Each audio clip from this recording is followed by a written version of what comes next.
श्री स्वामी समर्थ महाराज की जय. मी तुम्हाला सांगणार आहे प्रकट दिनानिमित्त श्री स्वामी चरित्र ग्रंथाचे पारायण. स्वामी चरित्र ग्रंथ हा स्वामींचा आत्मा मानला जातो.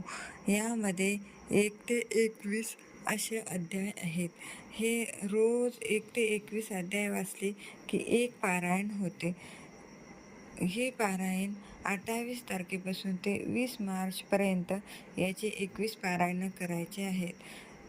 काही अडचणी काही कारणाने हे पारायण राहू शकतं, त्यामुळे हे पारायण तुम्ही उद्यापासून सुरू केलं तरी चालेल. याचे 21 पारायण करायचे आहेत. हे पारायण संकल्पयुक्त केले तर त्याचे फळ त्वरित भेटते.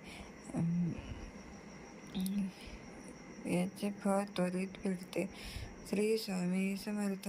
हे पारायण मी खूप घरामध्ये शांतता भेटते. हे पारायण केल्याने खूप प्रसन्नता वाटते.